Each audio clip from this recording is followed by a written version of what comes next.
Hello बच्चों, good morning. चलो आज हम लोग सीखते हैं कोऑर्डिनेट ज्योमेट्री क्या होता है। इसमें हम लोग पढ़ते हैं पोजीशन ऑफ द पॉइंट्स, जिसके दो ऑर्डिनेट्स होंगे। एक एब्सिसा कहलाएगा और एक ऑर्डिनेट कहलाएगा। एब्सिसा जनरली एक्स से लिखते हैं और ऑर्डिनेट को वाई से लिखते हैं।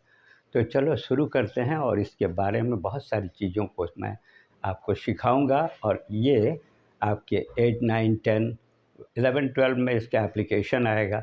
लेकिन अभी बेसिक आप ज़रूर सीख जाओ इससे। तो सबसे पहले इसका नाम है कोऑर्डिनेट ज्योमेट्री।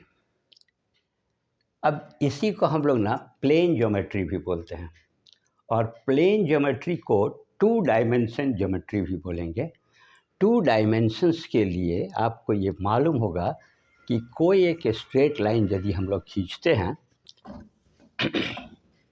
सपोज एक स्ट्रेट लाइन खींचे, तो इस हॉरिजॉन्टल स्ट्रेट लाइन को आप एक्स डैश और एक्स लिख सकते हो और इसके बीचों बीच एक यदि वर्टिकल लाइन खींचेंगे जो ये चार राइट एंगल में, ये राइट एंगल में हुआ, तो ये एक पार्ट हुआ यहाँ से इधर, दूसरा पार्ट ये, तीसरा ये और चौथा ये। इस तरह से 1, 2, 3, 4 ये क्वाड्रेंट कहलाता है। अब इस एक्सिस पर आप इक्वल डिस्टेंस पर ग्रेजुएशन कर सकते हो और इस पॉइंट को हम लोग बोलते हैं ऑरिजिन। और यहाँ का जो कोऑर्डिनेट होता है वो 0,0, इसको ऑरिजिन बोलते हैं। आप इसको x बोल सकते हो और इसको y बोल सकते हो। x एब्सिसा बतलाता है, पहला वाला 0 ये पॉइंट का कोऑर्डिनेट हुआ, और y ये भी 0 है क्योंकि यहाँ 1, 2, 3, 4, 5, 6 ये पॉजिटिव, 1, 2, 3, 4, 5, 6 इस तरह से लेवल करेंगे। 1, 2, 3, 4, 5, 6 इधर नेगेटिव करेंगे। लेफ्ट साइड में -1, -2, -3, -4, -5, -6। उसी तरह से नीचे में भी हम लोग 0 से नीचे -1, -2, -3, -4, -5, -6 लेवल कर लिए। अब फर्स्ट क्वाड्रेंट में देखो, ये ऑरिजिन से राइट साइड और ऑरिजिन से ऊपर, इसमें दोनों पॉजिटिव होगा और पहला x कहलाएगा, दूसरा y। इस साइड में देखोगे कि x माइनस है लेकिन ऊपर में है, तो इसके जो कोऑर्डिनेट्स होंगे, पहला माइनस होगा और दूसरा प्लस होगा, जो ये x के लिए जिम्मेदार होगा और ये y के लिए। अब इस थर्ड क्वाड्रेंट में देखो, x भी माइनस है, y भी माइनस है, तो आपको जानना चाहिए कि ये दोनों माइनस होगा, x और y। फोर्थ क्वाड्रेंट में आते हैं तो देखो ये प्लस है x, तो पहला प्लस हो जाएगा और दूसरा नीचे है तो माइनस हो जाएगा, ये माइनस हो जाएगा और इसको हम लोग x लिखेंगे, इसको y लिखेंगे। यहाँ तक तो क्लियर हो गया।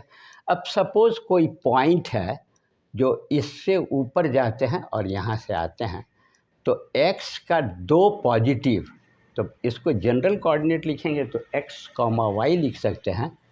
अब x का वैल्यू होता है the distance, perpendicular distance on y axis, यानी कि ये दूरी इस पॉइंट से। सपोज ये पॉइंट P है, तो P का कोऑर्डिनेट निकालना चाहेंगे तो देखेंगे कि यहाँ से y एक्सिस से ये 90 डिग्री पर कितना दूर है, तो देखो ये 1 और ये 2, तो इसके लिए हम लोग लिखेंगे 2, और y कहाँ है, तो देखेंगे कि यहाँ x एक्सिस पर जो परपेंडिकुलर डिस्टेंस है, तो देखो 1, 2, 3, 1, 2, 3, तो यहाँ लिखेंगे 3। ये समझ में आया, ये दोनों प्लस है, ये पोजीशन के लिए हो गया, ये बहुत इम्पॉर्टेंट।